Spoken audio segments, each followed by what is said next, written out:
Alright, Nerdles, welcome back for our spoiler-filled discussion of Captain America Civil War. As always, I'm Swizzard. This is Caitlin. This is Eric. This is DC Wolf. It's your Moosey Moose. Cobra. Alright guys, let's jump right into it. Where do you want to start with how good this movie was? Or wasn't. Well, obviously it was great. I think we already established by our scores that it was pretty awesome. Yes. Okay, let's talk about the elephant in the room, which is Black Panther, and how incredible he looked. You mean Panther? Yeah, the panther in the room. Oh! Just because he's African doesn't mean he has to be an elephant. That's where I was going. Black Panther was amazing. I don't even know what else you want me to say. Chadwick Boseman, I'm sure I'm going to say he nailed the accent, but, you know. I mean, have you ever heard of Wakandan accent? I'm white, so I've never heard of Wakandan accent. Because of how This is supposed to be many Nigerian or Wakandans something. you've I met don't know. in your lifetime. 6. I guess, yeah. Okay, guys, best quote of the entire movie.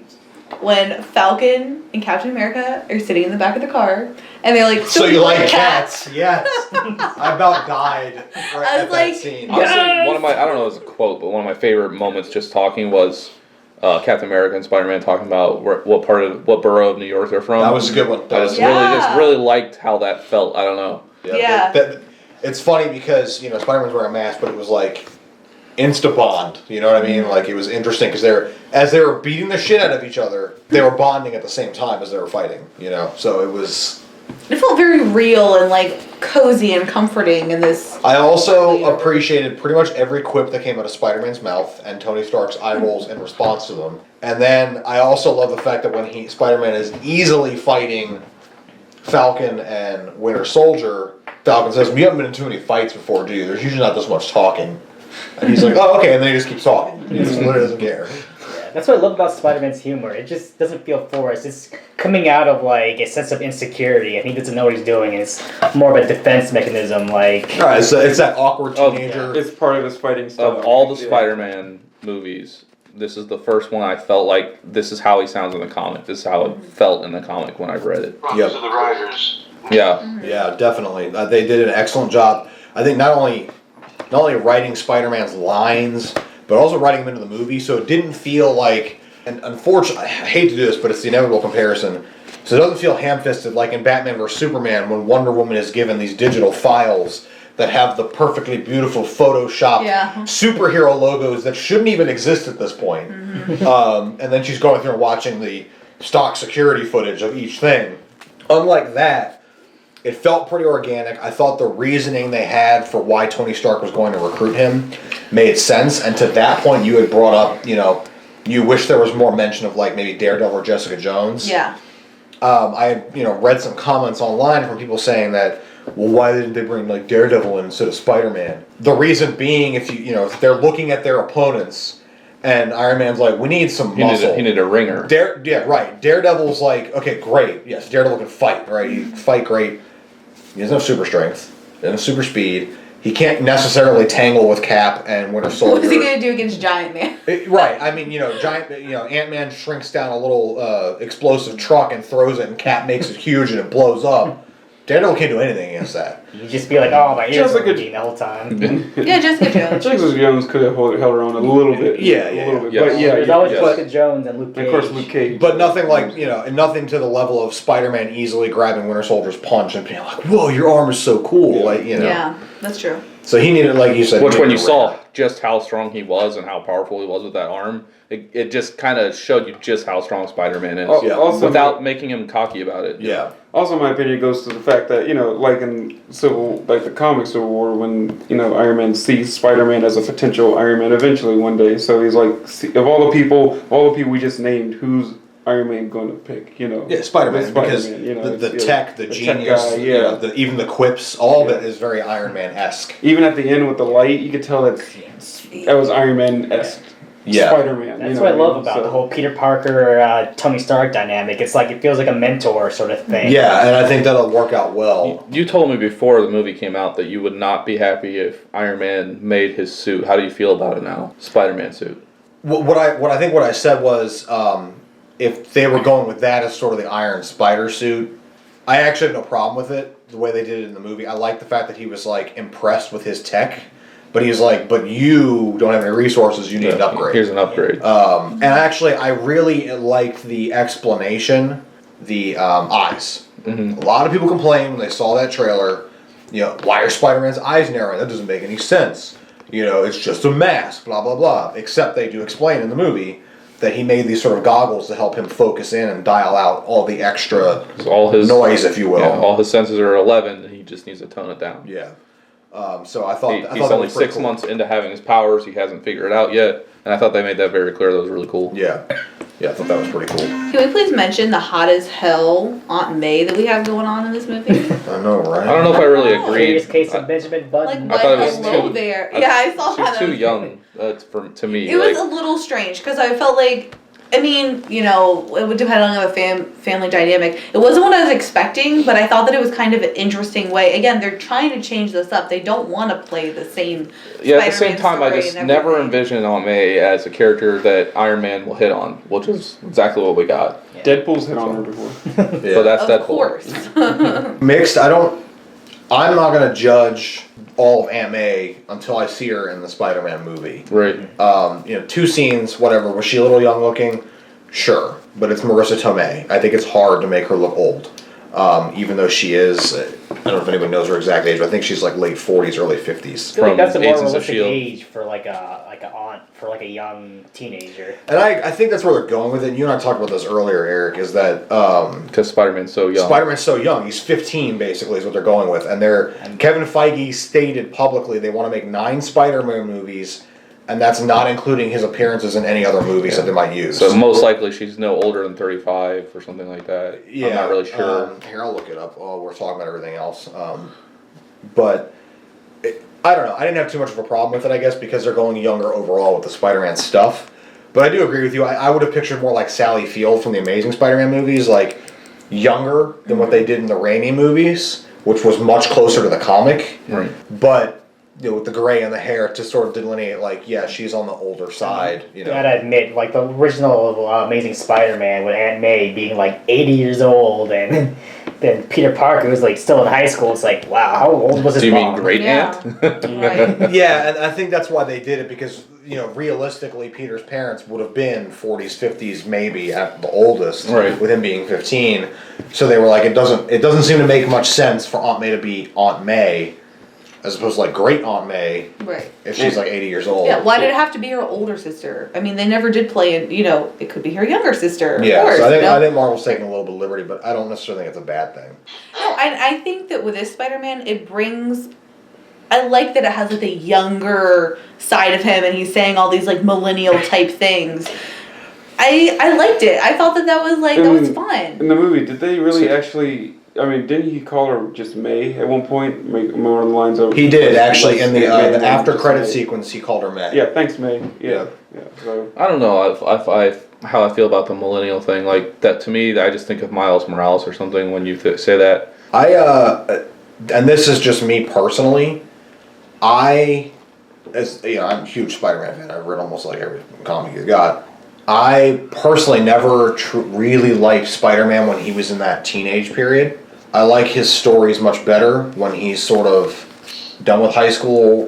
He's really coming to being a hero. College, he's coming into being a hero. He's a little bit more mature. He's, Gwen Stacy's gone. He's with Mary Jane. The stories get a little darker. Some of his best stories, like, Kraven the Hunter, right? Some people don't like it because of excess, but Maximum Carnage, that's another one where he kind of breaks his own rules a little bit near the end there because he's being pushed. His boundaries are being pushed, but he's older, he's wiser, he's more experienced, and the stakes always just feel like they're a little bit higher than when he was younger. But don't you feel like this gives him like room to grow? Like, Well, I and like that that's- they're introducing him so young because like all these other characters that they have in the MCU right now, they're already so established and they are like at youngest like late 20s. Well, and here's the thing, right? So if Feige's telling the truth, I want to make 9 Spider-Man movies, right? And he's 15. Let's say they make a Spider-Man movie every other year. Yeah. You're talking 18 years. Mm-hmm. Right? That's like how long Hugh Jackman's played Wolverine in the X-Men movies. So he's going to grow into the role, and eventually they're going to get to that point where he is adult Spider-Man. Exactly. So yeah, it makes perfect sense. Yeah. Do I wish they had sped it along? Sure, but that's a personal preference. I don't hate him. I think he's fantastic. I think he's the best Spider-Man / Peter Parker that we've seen in the movies.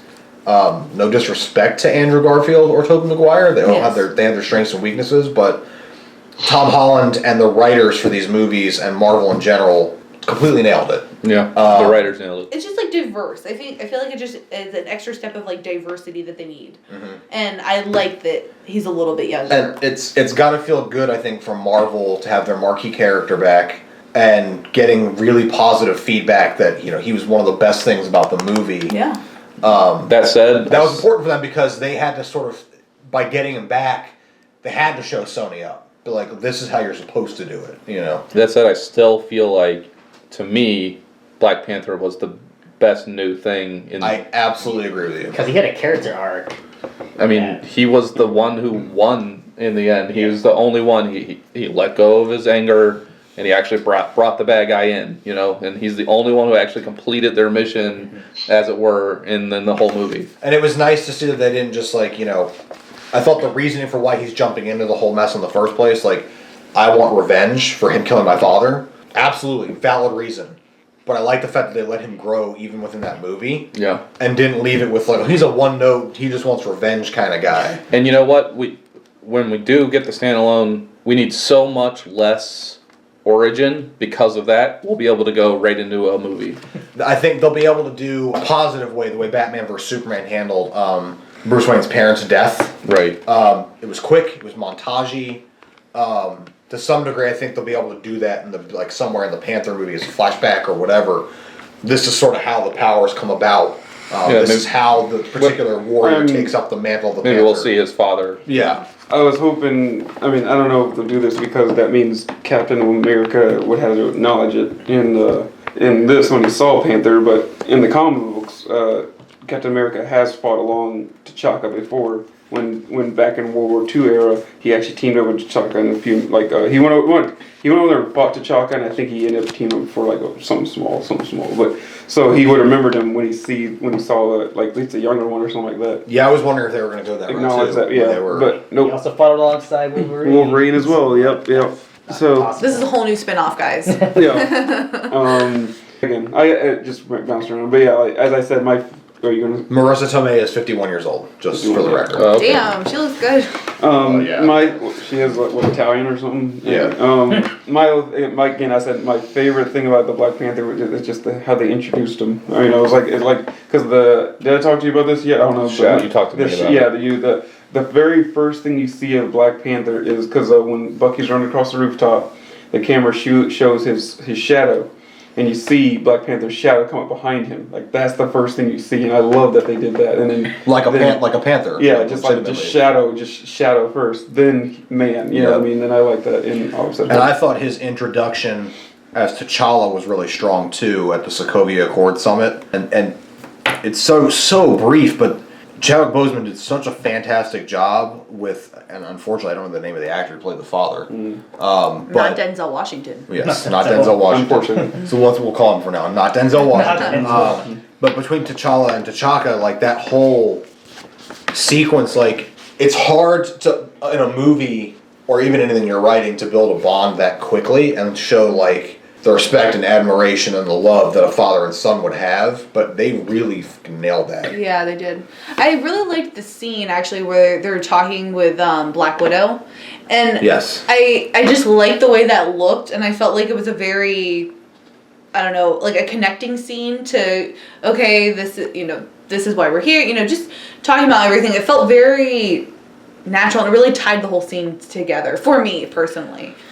Speaking of talking, there was a scene early on in the movie when Thunderbolt Ross, Secretary of State Ross, shows up to tell them about the Sokovia Accords, and he leaves them alone, and they're all debating about it. It was that scene that I was like, where I first thought this might be the perfect comic book movie.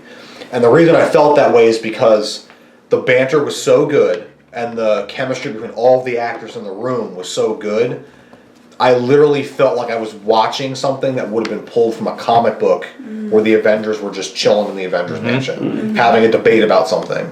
Yeah. And that's where it hit a different level for me as a movie and just pulling from the source material than any of the, I think even almost any of the other ones we've seen before.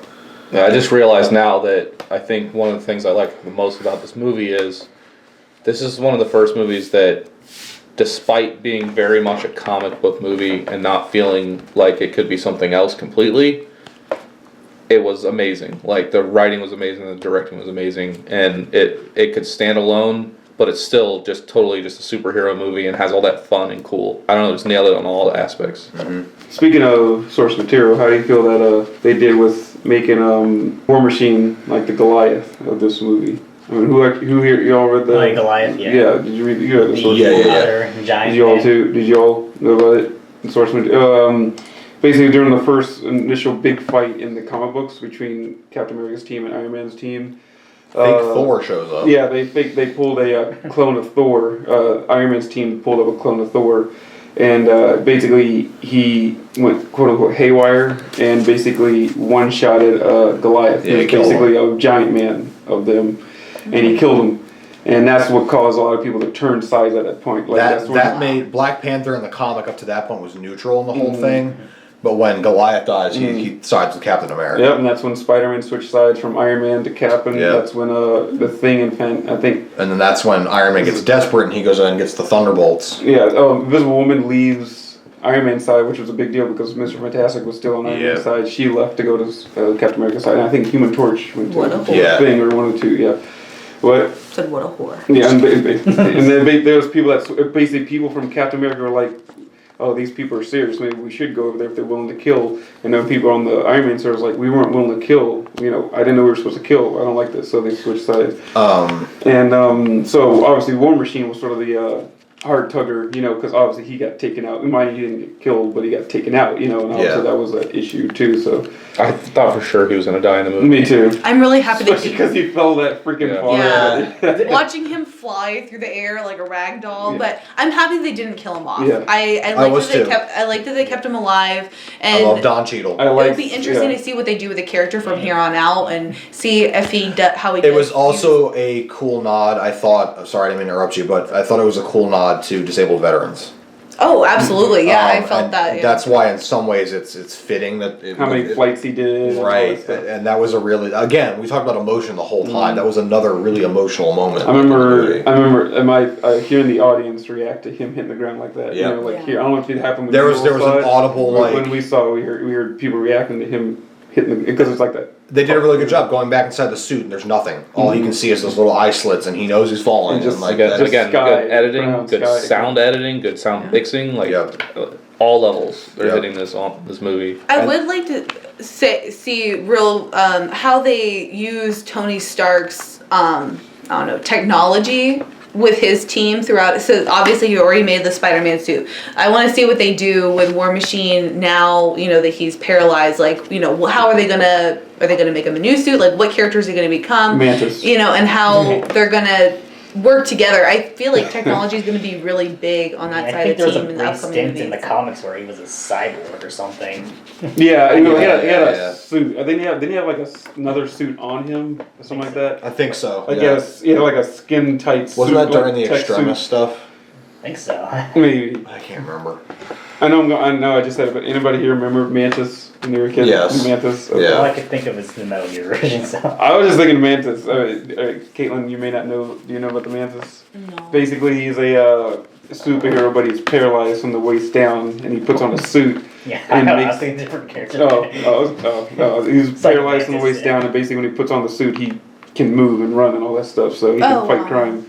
So technically, it's like Michael said, like Moose said, it's the perfect alter ego. Like you'll never guess that this paralyzed guy is the superhero. It's like unlike Clark Kent with the glasses. Glasses. Yeah. But actually, something I promised Candace I'd give her a shout out for this because she really pointed it out to me. I pointed out to her that I don't know if you guys know this, but the Spider-Man movie title was announced, and it's Spider-Man: Homecoming. Oh. Yeah. My first thought was like that Yeah. book is not for Winter Soldier. It is like Marvel's like Necronomicon, and they're summoning Spider-Man's right. So I was wondering if anybody else noticed that Homecoming was one of the trigger words for Winter Soldier, right? They're going like 1-9, all that crap. But Homecoming was one of them, right?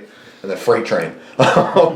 So between Candace said, she's like, wow, I didn't know that Marvel had named the movie that, and then they used that word like within the movie. She's like, I wonder if that's like a slap in the face at Sony. Like, No, actually, in that interview, the Russo brothers said it was purely coincidental. But, Really? Wow. Yeah. well, I think in general, I feel like the title of the Spider-Man movie is both celebratory in that yes, he's coming back in the Marvel fold, and also like Yeah, It'll be taking place ironically. in a homecoming dance. I'm sure And that's though. what I'm worried about. I'm like, what is happening here? Yes, it is. It's a homecoming dance. Is it really? That's no. I was like, the what bad guy's fuck? the principal. I'm sure that is the All the subtitle of a series of comics. In it, Very I don't know well if it could was be. Spider-Man or something else, but I'm sure I've seen that not that long ago. I mean, I remember there was a Spectacular Spider-Man episode that took place during Homecoming, and it was actually pretty fun because I think that's when they first introduced Green Goblin. They had a pretty fun fight scene with that. Yeah, But not an actual Homecoming. Yeah, it was a literal like high school homecoming, but Spider-Man, ran off from Homecoming to fight off Green Goblin who was invading another party or something. Are we gonna see all of the Avengers in like prom wear? Because Well, I know I'm ready for Tony this. Stark is confirmed to be in the Spider-Man movie. Yeah. Yeah. Oh yeah, I heard that too. Yeah. Continue the whole mentor. The more interesting thing, if we're going to speculate about future movies, for me, is Black Panther's solo movie, because with what happened at the end of the movie, and especially in the Easter egg scene at the mid credits, he takes Winter Soldier back to Wakanda to treat both his broken arm and his mental state to try to find a cure for what Hydra did with the brainwashing. And I just wonder, like, is the fact that Winter Soldier's there, is that going to play into what happens in the solo I was movie? thinking the Like, same thing. does Claw find out that Winter Soldier's there and thinks he can use that to his advantage if he can get him out or something? I think what they're doing is they're literally and figuratively putting him on ice. They don't have to use the character anymore, but they can use him as a storytelling element still. But I think In Sebastian the Stan next signed up movie. for like 9 more. He is, and I have a theory that's because Chris Evans is going to be killed by Thanos in the Infinity movies. Spoiler alert. Same with Vision. Vision's And gonna then get Falcon takes Please over. no. Yeah, they're going to have to because of the gem. And then I think right, yeah, I Bucky's wanna going to talk take it about over. that when I he think was that's like- why he signed to so many movies. I mean, I think Vision did acknowledge that he can, move without the gem. That's a. Yeah, but I think Thanos is going to beat the shit out of him to get the gem out of his head. I thought it was interesting how they put that in there because of course ever since we figured like okay they're going to kill off Vision I thought it was I don't know what this thing is in my head but I have learned a way to break away from it.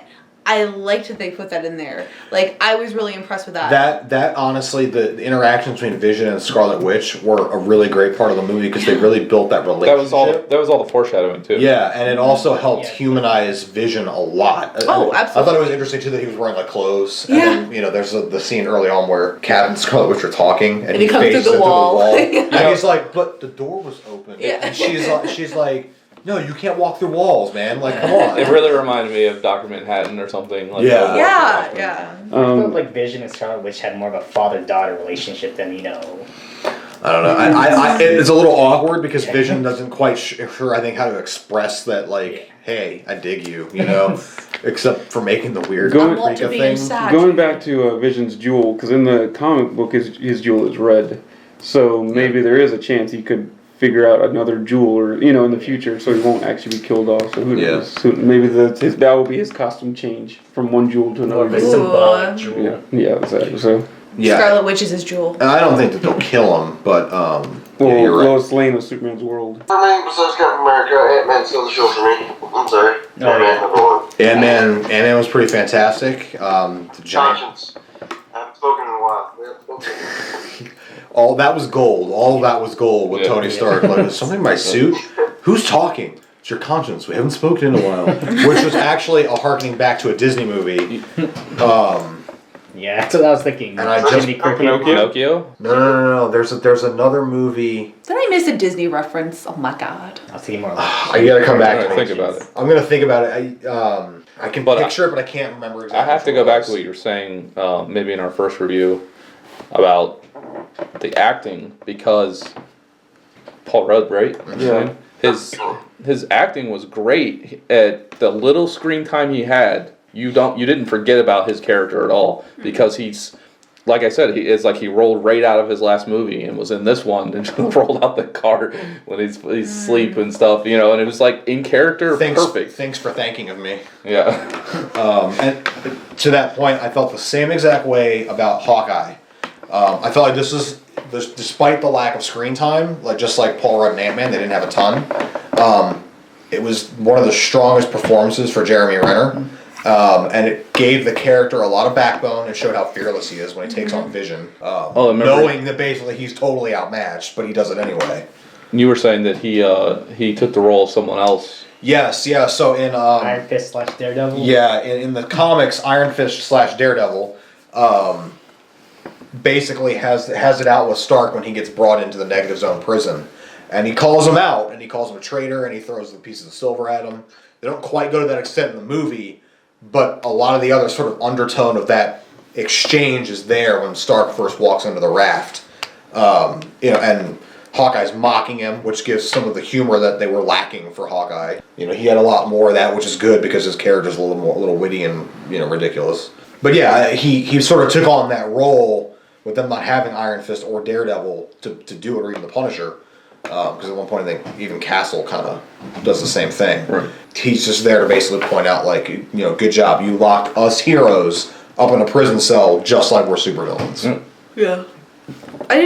I think we've touched on it before, but I really like the dialogue, and again, the writers really did a great job, in my opinion. Just the small little jokes here and there between the characters, and I really appreciated what they did with Ant-Man with the whole Captain America scene when he first comes out of the car, as we were just saying. That felt so like realistic to me. That's what people would do if this happened in real life. It felt really good, and I think all the dialogue throughout the movie just felt really natural. Nothing felt forced. It didn't feel like, you know, this is what we have to do right now. Like it just seemed. I also like it from a general script standpoint, not just some of the specific writing, but just throwing them all over the world. You know, showing like bold text every time. That they're all, you know, going to all these different places. Going all over the world. Different places. Were you talking about the fact they're putting the names of the places up? The names of the places they're going. Yes. The Berlin, London. It just shows you what a global event this was, and kind of puts it in more perspective for the viewers.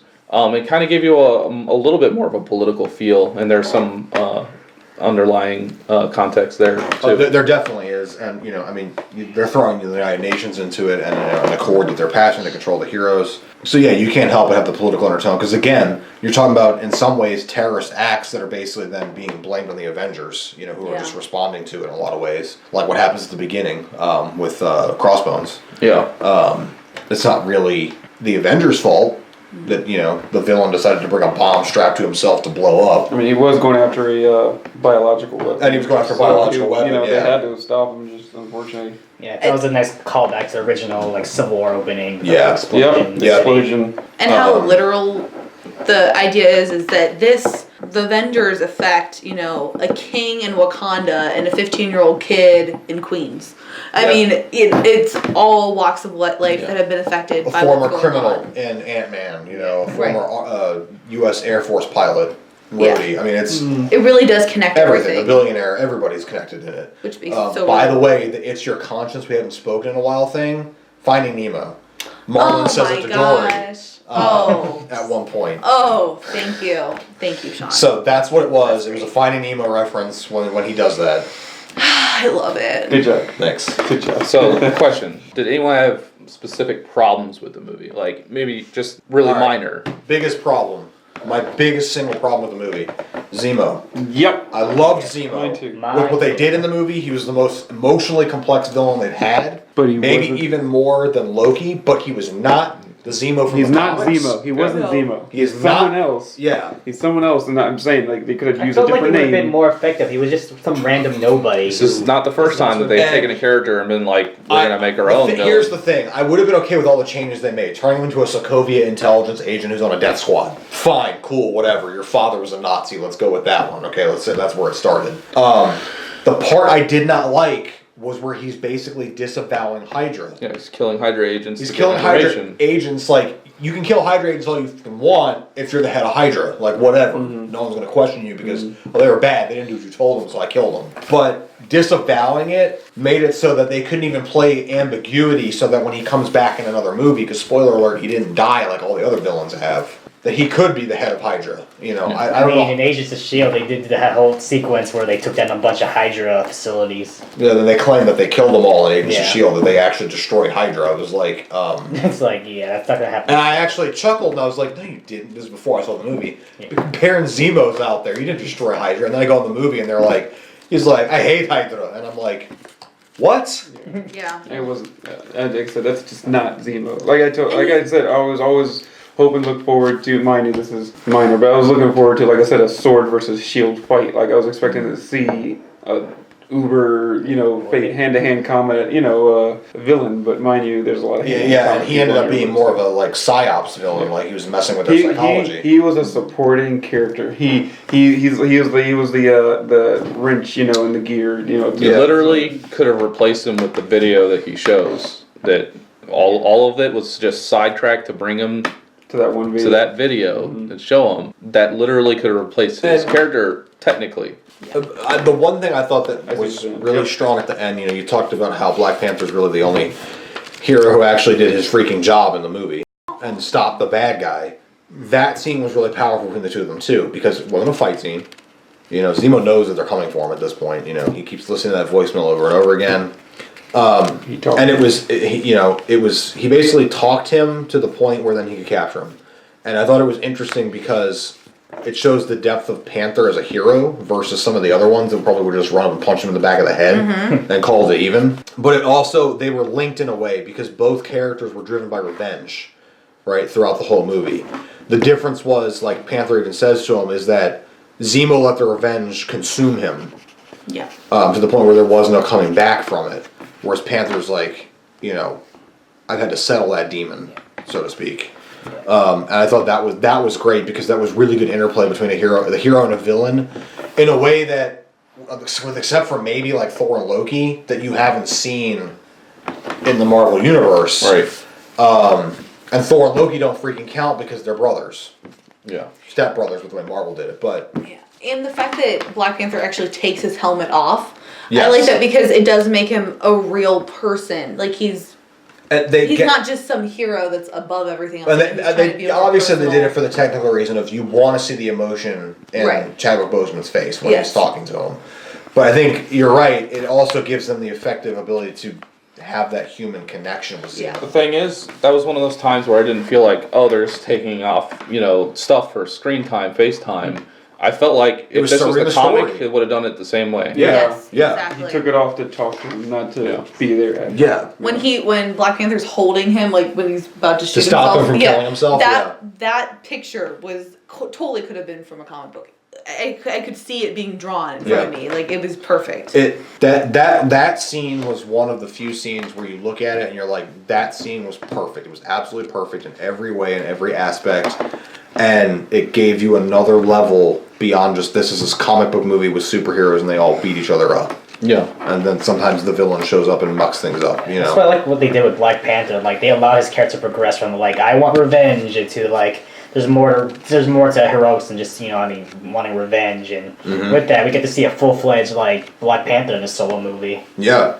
I guess you made me rethink that his character was also the most important to Black Panther for storytelling, at least, more than just the movie to cause the conflict. For me, I kind of had a problem. Not a problem. I really liked the big airport fight. Obviously, it was so cool. Yeah. But sometimes I was like, there's all these characters that aren't doing anything for huge segments of the fight, and I guess they just, they were really powerful characters, and maybe they just didn't know, okay, how do I, make this so that it doesn't go too extreme? I just won't have them have screen time or something like that. And I felt like they were doing that with Vision a lot. And obviously he kind of ends it, but still, I felt like they could have. I think it's because they didn't want to go all out in that fight, it was not supposed to be a kill each other fight. Right, they're all friends, so they're fighting. But even like Scarlet Witch says it, like you were pulling your punches. Like even when Yeah. War Machine was attacking Scarlet Witch, he used that Sonic thing. You know, he could have actually shot her. At the same time, it also set up the tonal difference between that fight and the fight at the end, which you could feel so much emotion. Mm-hmm. I almost wish that they didn't put that in the trailer, because that was one of the best parts was when they're beating them I was up. expecting that. It's like, oh, they're teaming up. It's like there's no sequence where they fight each other in this area.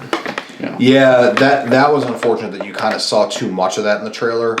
However, it did not negate the emotional impact, especially after Zemo's big reveal that Bucky killed Tony Stark's parents. That's what I loved about that scene. I just felt uncomfortable seeing these two great characters that we've grown up with. Right, and like not pulling punches, and feeling like they could kill each other. And like Eric said, you know, the difference with the airport thing, they're pulling their punches. They're not really going after each other. Like, I mean, Ant-Man, they throw the truck, right? It explodes, and he's like, oh God, I thought there was a water truck. Like, they're not trying to hurt each other. But you didn't feel that way at the end. I mean, Tony, like, whacks, like, sucker punches Cap in the face.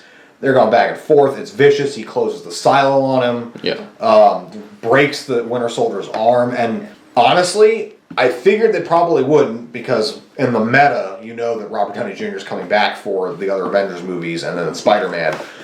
But when Cap is coming down with that shield after he knocks the helmet off, I'm like, he's going to decapitate this man. I was like, oh my God. Like, remember when there used to be an Iron Man? That's what I was thinking. And so, like, that was the emotion from it. You really felt like it was a knockdown, drag out, like, they're not pulling their punches. My mind went to, I don't know if y'all remember, or the Red Baron, when Captain America beheaded Red Baron. Or Baron Blood in the comic books. And that's when he did that exact thing. So, yeah.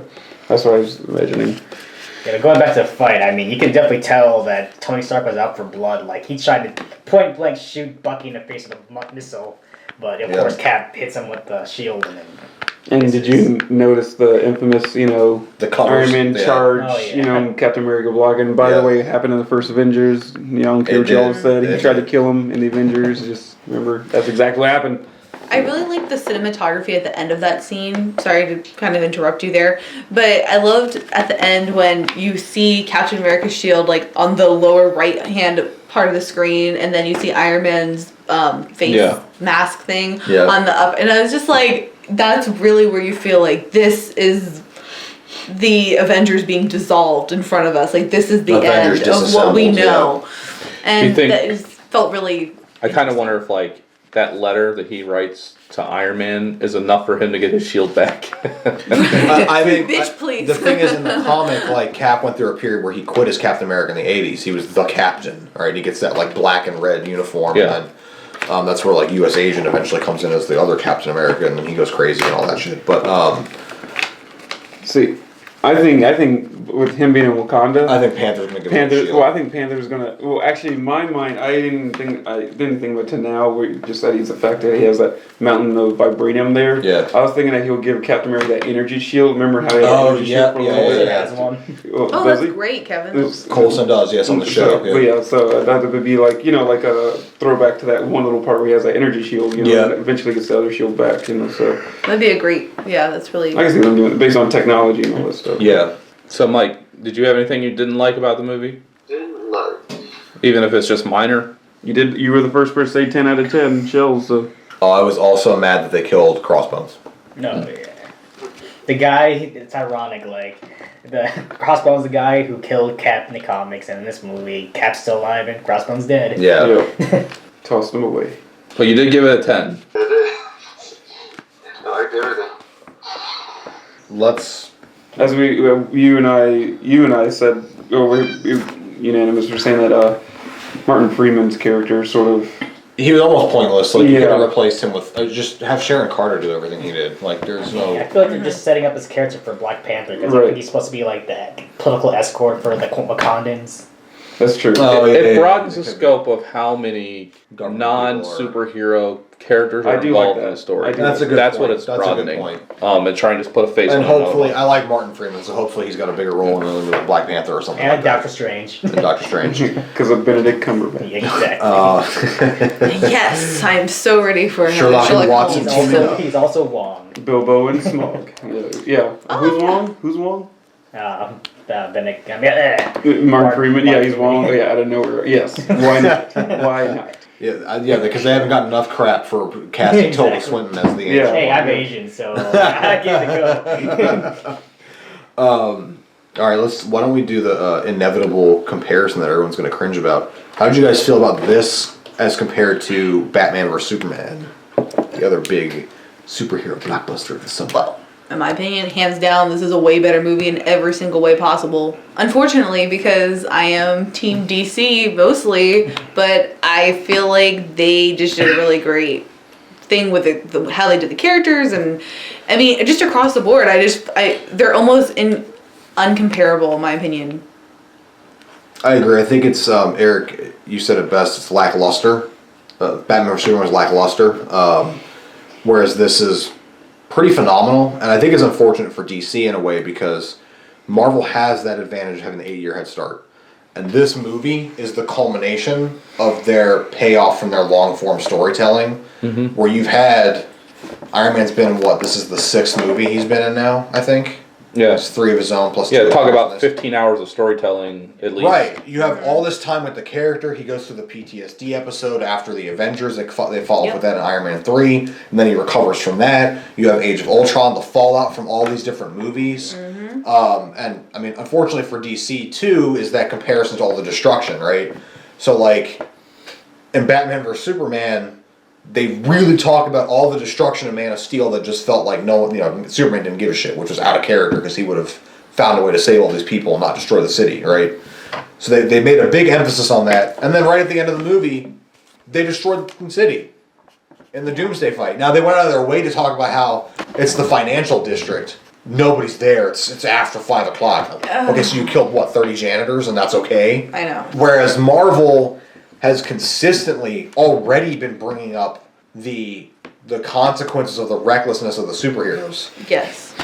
Going back to like Winter Soldier when he's with Nick Fury and he's introducing him to all the helicarriers and that program.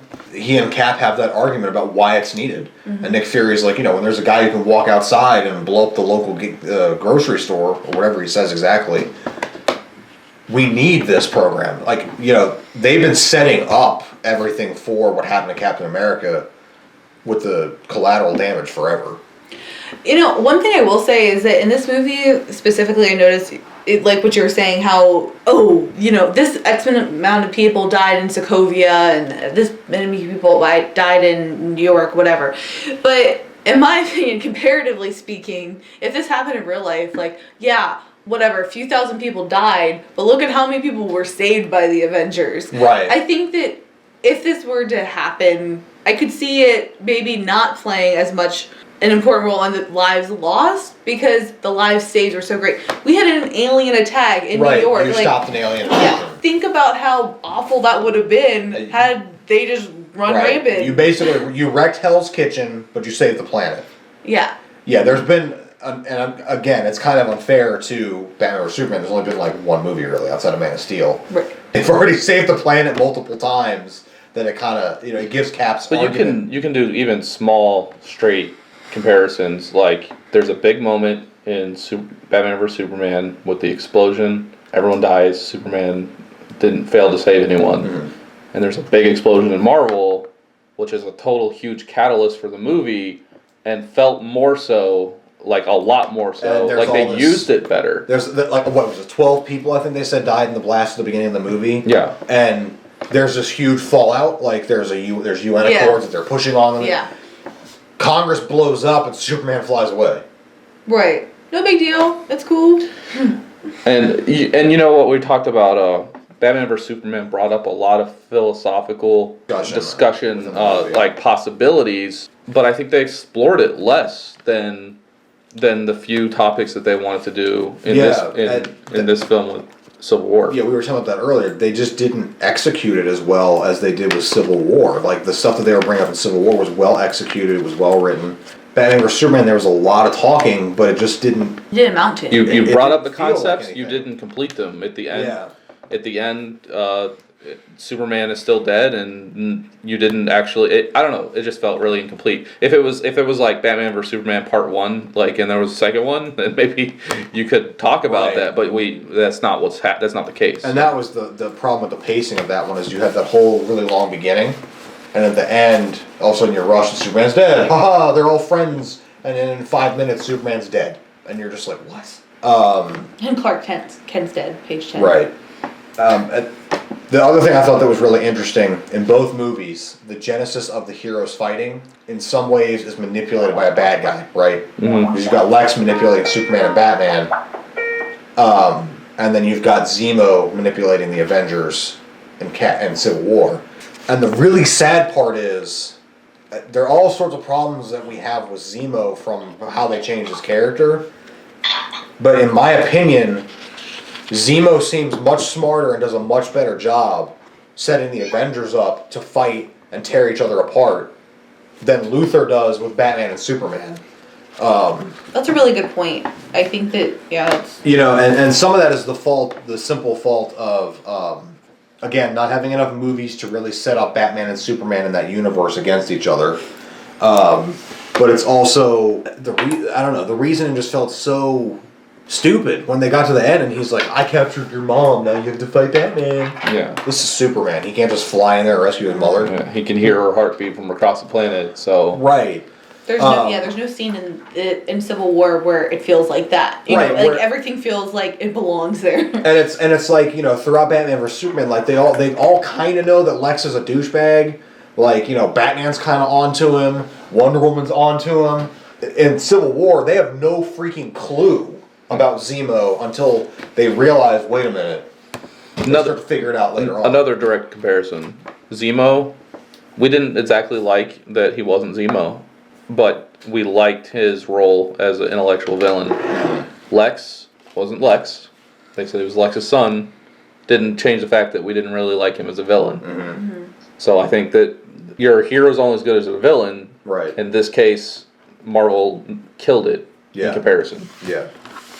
I will say, as much as I like the fight scenes in DC, and when we were doing the review last, that was one thing that I think we all really liked, is how well Superman, Batman, and Wonder Woman fought together in that end scene. Yeah. And, I mean, in Civil War, every single fight scene just blew that out of the water, in my opinion. And I really felt like when Scarlet Witch, propels Captain America, into the building... Kevin, what's that video game that we've played before? Ultimate Alliance. It felt like that game to me, like the way they were bouncing off each other and how they're that felt so good and so that was what I was waiting for to see. And the real test I think was, I'll call it a test run for the Infinity War movie, but the airport fight sequence, right? There's 5 on each side, right? Yeah, 10. Yeah. Does Ant-Man count as 2? No. Ant-Man, Giant Man. No. Same person, doesn't count. That as a test run for how are they going to handle the battles in Infinity War? That's was what I a was lot thinking more. too. That's going to be crazy, especially with 67 characters. Yeah. It'll be like an hour. You know what? Watch it be 68 now with Punisher. They're probably going to squeeze Punisher in there. It's going to be 68. They said they're going to introduce characters who haven't been introduced yet. By the way, in fairness, not every single one of those characters is a superhero. There's going to be a lot of civilian people. They said that was counting villains and stuff. So. PG-13. Yeah. But I think as a test run, Marvel showed especially with the Russo brothers helming the movies, we can do this. It's a little bit smaller scale than what's gonna come, but pretty phenomenal. Honestly, I want Infinity Wars to be 3.5 hours long, and I would be 2 hours. It's 2 movies, right? 2 movies, 2 hours apiece. Yeah, at least. Are they gonna have a Brady Bunch screen? I'm hoping. God, I hope they do that in the theme song.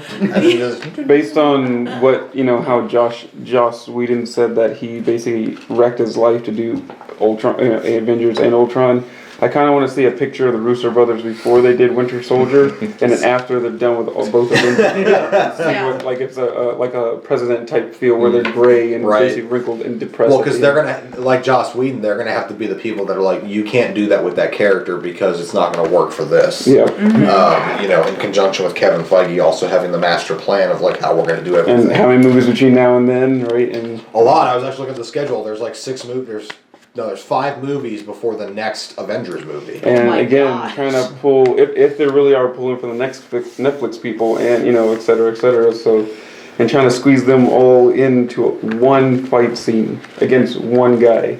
Yep. It's gonna be crazy. There's There's gonna be other villains. I don't think Well, it's gonna be one you're guy. right. Maybe. Well, yeah. Okay. I think they're gonna borrow from the comics. I think you're gonna get like Proxima Midnight and Corvus Glaive and like some of those other guys. You're probably are gonna right. come He's with gonna him. have an army. Of course, he's not gonna be the. I hope Red Skull shows up too. Mm-hmm. I really want Red Skull to come back, and I think him showing up with Thanos to be perfect. Yeah. You think he's gonna do the snap and just one person dies rather than half the universe? I think that's what. I hope that's like I hope they don't do that and kill like Captain America, like Steve Rogers. like that. Boom. Dude, dead. how like pissed that. would you be? Yeah. I would not be happy because what I want exactly what they did in Civil War when they harken back to the first Captain America movie. When he's fighting Iron Man, he gets up and he's like exhausted, but he's like, I can do this all day. I want them to do that same thing with Thanos, beating the crap out of him, but Thanos isn't going to let up until he kills him. See, Cap. Remember, I don't know if you remember in the original, Cap did go. Like he walked up to Thanos. Yeah. And basically, it was like let's do this, type of thing. So Yeah, he toe-to-toes him in the Infinity Gauntlet storyline, and actually, if I'm not mistaken, he dies. again, I can't recall. You might be right. I can't. I'm recall pretty sure that Cap dies fighting him. Of course, Thanos, because a lot of people, but then Nebula undoes it all when she gets the gauntlet. So they kind of retcon all the death, but comic books. Makes sense. Yeah, exactly. It doesn't have to make sense. She brings us back. She goes reverse snap. We're a little off topic, but Doctor Doom did kill Thanos in Secret Wars. Yes, he did.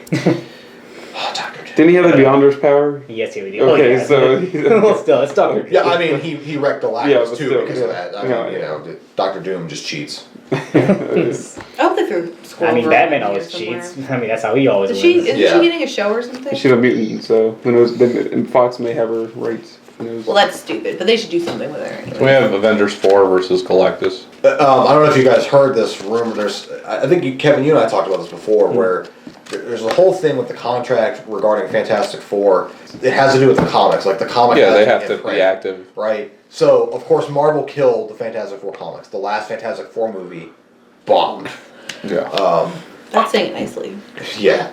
So they're speculating. Marvel announced several after the Infinity War stuff, several untitled, announced slots for movies without announcing the movies.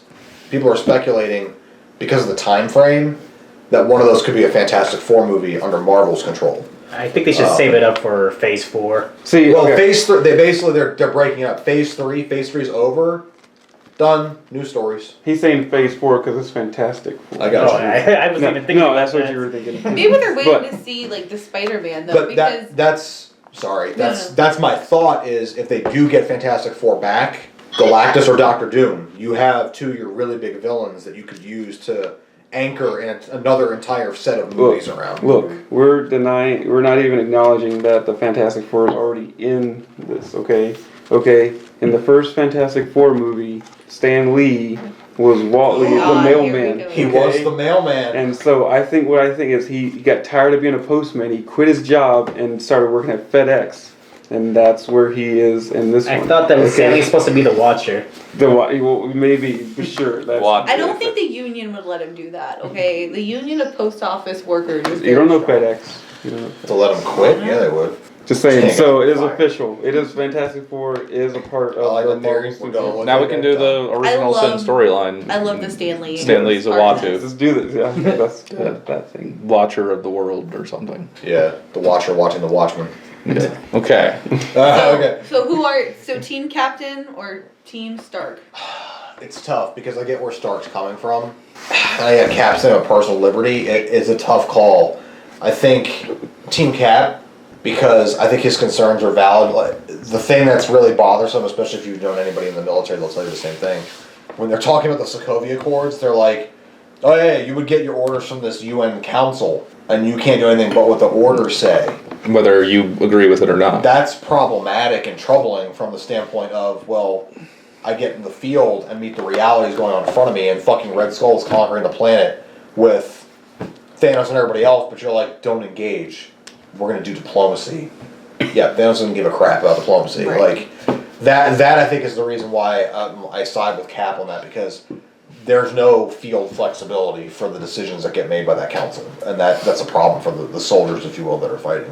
For me, it's kind of a hard choice because I can go back and forth. I think right off the bat, I think that I would always have said Team Captain America no matter what, like every time. But I don't know, after this movie, I see where Iron Man is coming from. I think that the place that is in his heart where, he's getting all of this, I think I would side with him because it's true. I do think that there should be some checks and balances. Mm-hmm. But yeah, again, how they would figure out how to do the checks and balances correctly, that would be, I think remains to be seen. That's the brunt of the writing, is that you can see both sides, and it's not just black and white like us. Iron Man's a bad guy. I went into it being Captain America. I was pretty solid on that side. Yeah, he did a great job of convincing me the reasons Team Iron Man was, valid, and I don't know. They just I couldn't. I was surprised like how good a point they made, and that does go to the writing. But for almost all the same reasons that you said it, I'm still Team Captain America. Personal liberties, most being the major reason for that. And don't forget the loyalty aspect of Cap. I mean, you're fighting for the man that's basically your brother, and you gotta respect that. Yeah. Alright, but yeah, I went in the movie beforehand, like Team Cap, because, I'm a sucker for the whole Boy Scout character archetype. But yeah, they, like you all mentioned, they did a great job at just, not making it black or white, and unlike the comics, Tony Stark was not, displayed as a total douche about his position, and you just really felt for both sides, but... I'm still Team Cap, but I definitely see both sides. Moose, how about you? Team Ant-Man. Team Ant-Man. Team Ant-Man. Team Ant-Man. Okay. I see. Well, in that case, Team Spider-Man. Well, Team Black Panther was pretty much his own party. Yeah, he kind of was. He was still even there. They did actually maintain some of his neutrality throughout that. So technically, so was Black Widow. She's like, I'm gonna do what's right, regardless of what team I'm on. Yeah, they used her as the side switcher as compared to when Spider-Man did it in the comic. Yep. Actually, that's why I was surprised that Vision took a standpoint. I thought that I guess I just didn't guess that the way they were, having the both. I'm glad he did, because otherwise he'd be too much like Dr. Manhattan. Mm-hmm. Like I'm beyond human or something. I'm like that. above all of you. He's like someone, unlike Dr. Manhattan, which struggled to be human, like Vision's actually working to be human, but like working. Now, accomplishment. For me, again, like you all came in winning Cap, and Iron Man did have his say and all that stuff. But the one thing that Captain America says that sticks in my head is when he was talking to Iron Man, we're talking to Stark that what he did was a choice. And if we sign this, we lose the right to choose and all that stuff. And it's true. What if the best route is to go right, but these people are telling us to go left, but we know the best right is to go. So what if you tell me to kill the supervillain, and I don't think that's what needs to happen? Or what if political or power agendas get into play to tell me to go to this place instead of going to this place? What if you tell me to invade the sovereign nation? Liberia. Yes, exactly. of Latveria, to take out, depose Dr. Doom, who is the legitimate ruler of his country. Now you're sanctioning me invading sovereign borders when you were complaining about it before. I'm a hired assassin. Not even hired, I'm I'm a forced assassin, basically. So, but of course, the whole thing with Iron Man's side is, we need to be policed, on the type of power. You're literally walking around with the Hulk on your team. You should be policed, if you have what if Thor gets pissed off one day, he's like, you know what, I don't like New York, or I don't like, Washington DC anymore, or Los Angeles. Oh. Thunderbolt Ross actually sums that up the best too, by saying, if I lost 2 30-ton nuclear warheads, I'd be answering a lot of questions to a lot of people right now. So that is obviously debatable, but, again, what if one person doesn't want us to take out the Hulk and he's going rampage, but we have to go take out this lady who's crossing the street, jaywalking, so. And I'm just curious, did you guys ever, I just thought of this, but with what I just said about what Ross said, you can't find Hulk and Thor, you don't know what's going on. They're off having a road trip out in space. But could that be a potential setup for They want oversight. The heroes don't necessarily feel like the UN's the right answer, nor would the UN really have the power to stop a hero that goes rogue, right?